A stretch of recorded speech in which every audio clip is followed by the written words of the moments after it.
जय हिंद। मैं सुमित सिंह, नवादा बिहार से, मेंबर बीजेपी।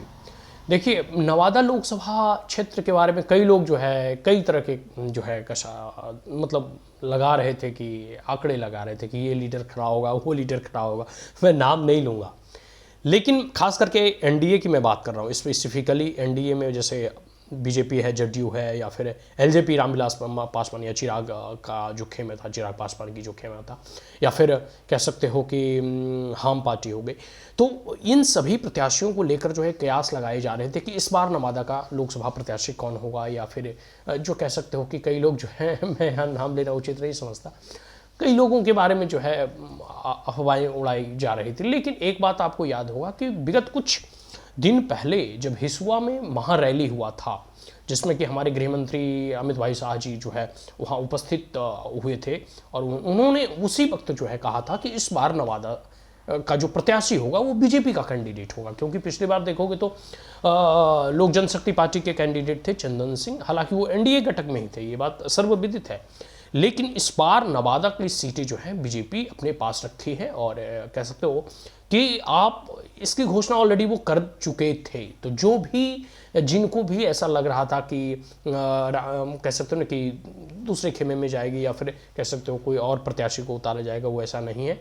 इस बार एनडीए में बीजेपी का प्रत्याशी नवादा लोकसभा कंस्टिट्यूंसी से जो है उतारा जाएगा। और इसकी सबको पता है कि जदयू जो है 16 सीटों पर लड़ रही है, बीजेपी 17 पर है। चिराग पासवान की जो खेमे की पार्टी है लोक जनशक्ति पार्टी रामविलास, वो 5 सीटों पर चुनाव लड़ रही है। हम को एक सीट मिला है, और RLM को जो है 1 सीटें जो है मिली हैं।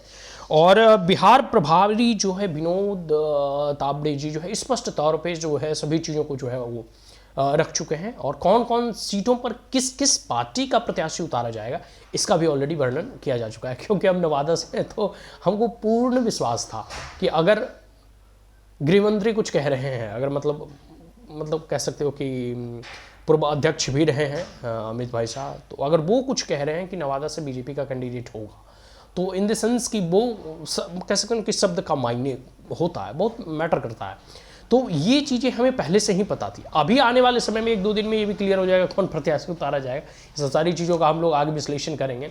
लेकिन एक बात तो तय है कि इस बार नवादा में जो है बीजेपी का प्रत्याशी होगा, और बीजेपी इस बार प्रचंड बहुमत के साथ 40 की 40 बिहार की लोकसभा की सीटों में जो है इस बार कमल खिलेगा। और बीजेपी और एनडीए घटक के जितने दल हैं और ये जितने भी अलायंस के हिस्से हैं, सभी प्रत्याशी पूर्ण बहुमत के साथ नरेंद्र मोदी के नेतृत्व में जो है इस बार कार्य करेगी, और नरेंद्र मोदी के नाम पर जो है लोग वोट करते हैं, और आगामी 2024 की लोकसभा जो है चुनाव में भी जो है नरेंद्र मोदी को वोट करेंगे।